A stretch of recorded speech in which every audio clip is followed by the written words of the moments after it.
बताइए गिरी जी। दो बार मैं बता रहा हूं आपको। पहली बात यह है कि कांग्रेस में दरबारी संस्कृति है, राम दरबार को समझ नहीं पाएंगे।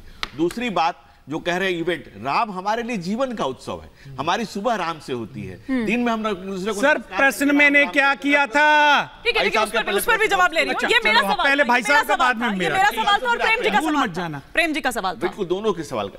दिन में हम एक दूसरे को राम राम कहते हैं, जीवन में जो कुछ भी अच्छा है हमारे लिए, जो कुछ भी सुंदर है वो राम है। और जीवन की यात्रा जब समाप्त होती है तो हम लोग कहते हैं राम नाम सत्य है। तो राम हमारे लिए कोई इवेंट नहीं है, कोई अवसर नहीं। राम हमारे लिए जीवन का हम दृष्टि भी है, राम दृष्टा भी है। नहीं, तो ठीक है, उन्होंने कह दिया कि वो जो कार्यक्रम था, वो जो समारोह था, उन्होंने ये कहा, उन्होंने कहा, लेकिन ये बात उन्होंने तब क्यों नहीं कही और आज 2 महीने 3 महीने 4 महीने बाद आके क्यों कह रहे हैं? दूसरी बात मैंने जो कही थी कि एक तरफ चढ़ती थी बाजार पे चादरें, दूसरे तरफ होता था भगवान राम का निरादर। मैं दोनों अलग अलग लाइनें कह रहा हूं। दूसरी बात, पर चादर चढ़ाना निरादर हो गया। नहीं, दूसरी बात, एक तरफ सम्मान होता था और दूसरी तरफ पूछा जाता है कि राम हुए पैदा, इसके प्रमाण दो। हाँ। इसके प्रमाण मांगे जाते हैं। सुनिए ना, जब आप ये कहते हैं ना, सुनिए ना, जब आप ये कह रहे हैं कि चादर चढ़ाकर उधर अनादर कर दिया, निरादर कर दिया, जो भी आपने, सुनिए ना, फिर तो सीधी सीधी बात हो गई ना। जिस चीज पर लेकर आपको कहा जाता है कि नहीं, तो फिर तो वो 80-20 का जो आरोप आप पर लगता रहता है, बिल्कुल गलत बात। नहीं, अभी आप ही नहीं कही वो बात, मैंने नहीं कही। चादरें और दूसरे तरफ होता था निरादर।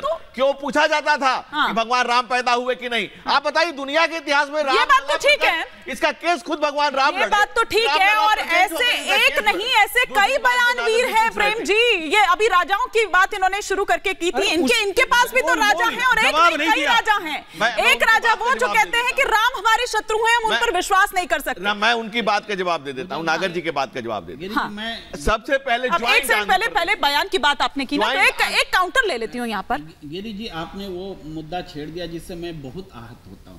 वो मुद्दा है रामलला जी के अदालत में गवाह के तौर पर पेश करना। जो पूरी सृष्टि के जो भगवान है, उसको हमने एक इंसान की अदालत में एक गवाह, एक क्या बोलते हैं, प्रतिवादी वादी के तौर पर हमने कटघरे में खड़ा कर दिया। ये बातें हमेशा हमें आहत करती। वो कौन लोग हैं? ये कैसा सिस्टम है, कैसा समाज है जो हमारे भगवान को, इष्ट देव को इंसान की अदालत में खड़ा करता था कि राम हुए नहीं है। ये आवाज कांग्रेस पर तमाम हिंदू, कांग्रेस के कुछ आस्था रखने वालों क्या था कि राम हुए नहीं। उस समय कहाँ थे आप? आपने क्यों नहीं कहा कि काल्पनिक, क्रोधित न होइए, काल्पनिक थे? ये आपने क्यों नहीं कहा? चिंता, ये वेदना, ये पीड़ा हर हिंदू को रहेगा, भगवान राम और हमेशा रहेगा। इस देश के भगवान रामलला को वहाँ वादी के रूप में पेश किया गया, इंसान की अदालत में माई लॉर्ड के सामने एक्चुअल लॉर्ड को पेश कर दिया। लेकिन इस बात से तो आप इनकार नहीं करेंगे ना कि प्रभु श्री राम, उनको काल्पनिक बताया गया, उनके अस्तित्व पर सवाल उठाए। सब कार्य कुकृत्य कांग्रेस ने किए हैं, सारे पाप कांग्रेस आप अपनी बात रखेंगे तो ज्यादा बेटर रहेगा। अटल जी, आडवाणी जी, मुरली राम मनोहर जोशी जी, सब लोग कहते रहे हमें बहुमत दे दीजिए, राम मंदिर बनाएंगे, प्रस्ताव लाके बनाएंगे। कोई अस्तित्व नहीं है और आज उसी के नाम पर आप राजनीति कर रहे हैं, उसी के नाम पर आप वोट मांग रहे हैं। जैसे ही सत्ता प्राप्त हुई, नहीं, कोर्ट के फैसले का इंतजार करेंगे। क्या गिरी जी? इस देश में, क्या गिरी जी, इस देश के बहुसंख्यक का आप सम्मान करिए। कांग्रेस जो अपने आराध्य के लिए 500 साल प्रतीक्षा करता है, लेकिन कोई उत्पाद नहीं करता है। वो जी जॉर्डन, ईरान, लीबिया से लेबनान और सीरिया की तरह कुछ नहीं किया आपने। उधर जहां तहां न मत पूछो कहां बम फटते। अरे सीरिया से इस देश के बहुसंख्यक का सम्मान कीजिए। आप हिंदुओं के 200 लाख करोड़ से ज्यादा कर्जा में भारत डूब गया। को नमन करिए। भारत का बच्चा 500 साल मुद्दे पर 200 लाख करोड़ से ऊपर और बेरोजगार आपने बढ़ा दी। श्रीमान ठीक है, एक बार सूर्य मैथिल जी, फिर प्रेम जी का रुख कर रहे हूं। देखिए, अभी प्रेम जी ने कहा कि मेरा मन को बहुत पीड़ा देता है। बिल्कुल मैं सहमत हूं प्रेम जी।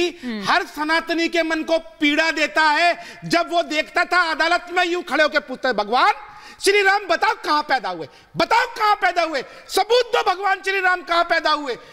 जो एफिडेविट देते थे कि भगवान श्री राम काल्पनिक हैं, जो एफिडेविट देते थे कि राम सेतु को तोड़ देना चाहिए, आज वो बैठकर यहां पर पीड़ा दिखा रहे हैं। वाह, मैं हैरान हूं। देखिए हिमानी जी, मैंने आपके संग मैंने अयोध्या जी में भी डिबेट्स की, जब प्राण प्रतिष्ठा हो रही थी तब वहां पर किस प्रकार से कांग्रेस के लोग राम नामी जप रहे थे। मैं आपसे पूछता हूं हिमानी जी, आप मुझे बताइए, मैं आज देश से पूछता हूं, क्या नरेंद्र मोदी यदि देश की सत्ता में नहीं होते तो इस कोर्ट के आदेश के बाद भी राम मंदिर बनता? नहीं बनता, क्योंकि जैसे सुप्रीम कोर्ट ने शाहबानों के मुद्दे के ऊपर आदेश दिया था और देश की संसद ने उस आदेश को पलट दिया था, जिस प्रकार से इंदिरा गांधी जी को डिस्क्वालीफाई किया था इलाहाबाद हाई कोर्ट ने, उसके बाद देश में इमरजेंसी लगा दी थी। तो क्या ये सत्य नहीं है कि अगर कांग्रेस की सरकार होती तो ये राम मंदिर नहीं बनता? इस पर जवाब ले लेती हूँ, और अच्छा किया कि आपने बीच में कोर्ट लगा दिया, वरना कई लोग फ्लो में कोर्ट भूल जाते हैं और सीधा सीधा कह देते हैं। वो कह रहे हैं कि कांग्रेस अगर होती तो क्या बन जाता, क्या ये राम मंदिर बोलने के लिए मजबूर हैं। चुनाव चल रहा है, 4 मुद्दे नहीं कर सकते। नहीं तो सर, आप भी तो किस तरह बोल के समय आप लोग भी तो फेक नैरेटिव गढ़ रहे हैं ना। उन्होंने साफ तौर पर कह दिया, और अभी आ रही हूं मैं उस बयान पर भी, क्योंकि आज केंद्रीय गृह मंत्री अमित शाह ने फिर कहा है, उन्होंने कहा है कि आदिवासियों का दुश्मन कौन था बताइए, क्योंकि आदिवासी अब तक उनके लिए किया आपने, उस पर भी आऊंगी, लेकिन सबसे बड़ा दुश्मन वो है जो उनकी गिनती को रोक रहा है। एक बार जरा प्रेम जी सेंसस रोकी है, एक बार प्रेम जी का रिएक्शन, आर्थिक सर्वेक्षण को रोकने वाला। आजकल दुष्यंत जी एकदम सभा वाले मोड में रहते हैं।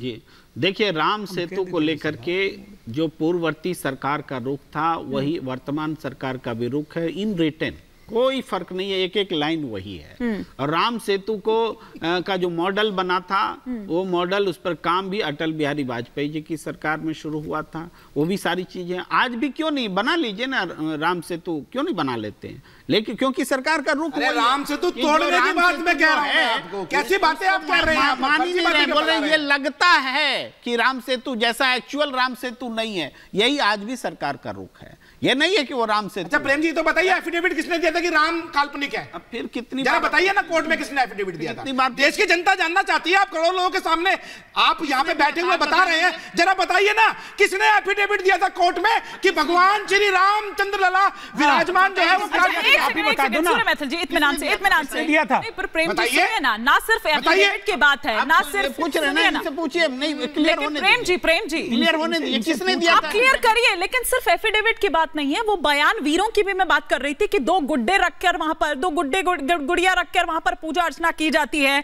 राम से कर लेंगे मुकाबला, ये तो मल्लिकार्जुन खड़गे कह रहे हैं कि भगवान की फोटो दिखाने से पेट नहीं भरता है। राहुल गांधी ने क्या कहा था कि जय श्री राम बोलो और भूखा रहो। और जितेंद्र आह्वान, मतलब पूरा जो भी आपका केवल एक तरफा एक कुछ लोगों का बयान पढ़ रहे हैं। बिल्कुल ऐसे तो बहुत सारे हैं भजन है, ये कुछ कारनामों की भजन नहीं होता है। एक काली मां आपके हमारे देश में परंपरा है, देश में जब से केवल इस देश के नायक हुए हैं, नरेंद्र मोदी के नायक होने के बाद इस देश का एक हिंदू समाज, एक बार उनकी बात कंप्लीट होने सारे लोग जो देख रहे हैं, जो जान रहे हैं कि कोर्ट से आज निर्णय होने के बावजूद भी कांग्रेस कभी राम मंदिर का निर्माण नहीं होने देती, इस देश की संस्कृति को स्थापित नहीं होने देती। पर वो कहते हैं कि ताला तो हम ही ने खुलवाया है, पर वो कहते हैं कि ताला तो उन्होंने ही खुलवाया है। वो ये कहते हैं, इस चीज का दम भरते हैं वो। कोर्ट के आदेश से खुला था, कोर्ट के आदेश से ताला खुला था। हाँ प्रेम, ये सब लोग जानते हैं कि न्यायालय के आदेश से ही ताला खुला था, और कह रहे हैं, तो वो कह रहे हैं कि न्यायालय के आदेश से ही राम मंदिर बना है। अब एक सेकंड